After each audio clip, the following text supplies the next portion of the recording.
আজকে আমি নিয়ে চলে এসেছি চিকেনের আরও একটা খুব সহজ রেসিপি নিয়ে, চিকেন হোয়াইট কোরমা রেসিপি। এই রেসিপিটা কিন্তু বানানো খুবই সহজ।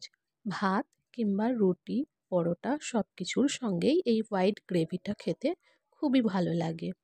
চলুন তাহলে এই সহজ রেসিপিটা শুরু করা যাক। তার আগে আমার চ্যানেল সাবস্ক্রাইব না করে থাকলে দয়া করে চ্যানেলটা সাবস্ক্রাইব করে নেবেন। এখানে আমি চিকেনটাকে খুব ভালো করে ভিনিগার জল দিয়ে ধুয়ে নিয়েছি। এখানে আমি 500 গ্রাম মুরগির মাংস নিয়েছি। মাংসটাকে আগে ম্যারিনেট করে রাখবো স্বাদ অনুযায়ী লবণ আর 4 টিস্পুন টক দই দিয়ে। খুব ভালো করে মাংসটা আমি ম্যারিনেট করে 30 মিনিটের মতো রেখে দিয়েছিলাম। আপনারা চাইলে সঙ্গে সঙ্গেও বানিয়ে নিতে পারেন কিংবা এর থেকে বেশিক্ষণও ম্যারিনেট করে রাখতে পারেন। বেশিক্ষণ ম্যারিনেট করে রাখতে চাইলে অবশ্যই ফ্রিজে রেখে দেবেন।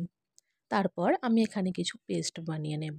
এখানে আমি একটা পেঁয়াজ নিয়েছি, যেটাকে টুকরো করে কেটে আমি এর একটা ফাইন পেস্ট বানিয়ে নেব।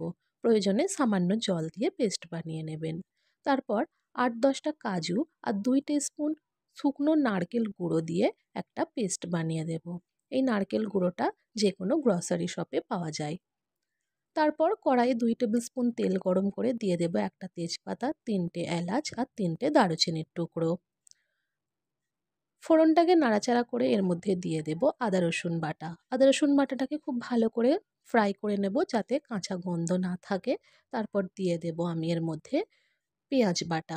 পেঁয়াজ বাটাটাকেও খুব ভালো করে ফ্রাই করে নেব।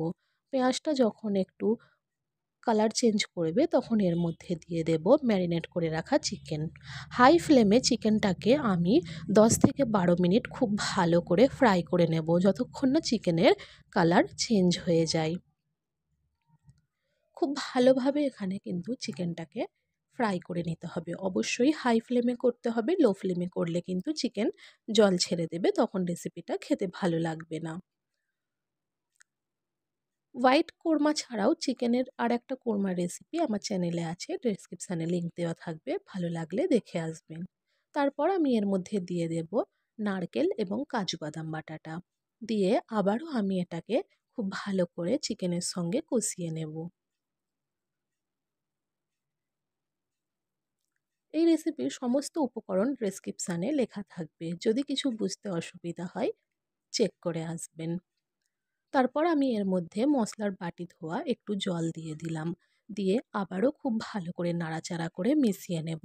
তারপর আমি এখানে দিয়ে দেব কয়েকটা কাঁচা লঙ্কা। কাঁচা লঙ্কার ঝালটা আপনারা আপনাদের পছন্দ অনুযায়ী দেবেন। তারপর এটাকে আমি ঢাকা দিয়ে লো ফ্লেমে রান্না করে নেব 10 থেকে 12 মিনিট। 10 থেকে 12 মিনিট পর এখানে কিন্তু আমাদের চিকেনটা অনেকটাই সেদ্ধ হয়ে গেছে। তারপর এটার মধ্যে আমি দিয়ে দেব 4 teaspoon fresh cream. Fresh cream না থাকলে দুধের ওপরের যে সর হয় সেটাও কিন্তু দিতে পারেন। তারপর আবারও খুব ভালো করে আমি মিশিয়ে নেব। খুব ভালো করে আমি 2 থেকে 3 মিনিট আবারও মিশিয়ে নিয়েছি। তারপর আমি এর মধ্যে দিয়ে দেব জায়ফল আর জাবিত্রীকে আমি ভালো করে পাউডার বানিয়ে রেখেছিলাম, সেই পাউডার এর মধ্যে দিয়ে দেব। এটাই হচ্ছে কোরমার আসল মশলা। এই জায়ফল আর জাবিত্রী গুঁড়ো একবার এই চিকেন কোরমায় দিয়ে দেখবেন, খেতে অসাধারণ হয়। তারপর ঢাকা দিয়ে আমি রেখে দেব 2 থেকে 3 মিনিট। 2-3 মিনিট পর এটা কিন্তু একেবারেই রেডি হয়ে গেছে সার্ভ করার জন্য।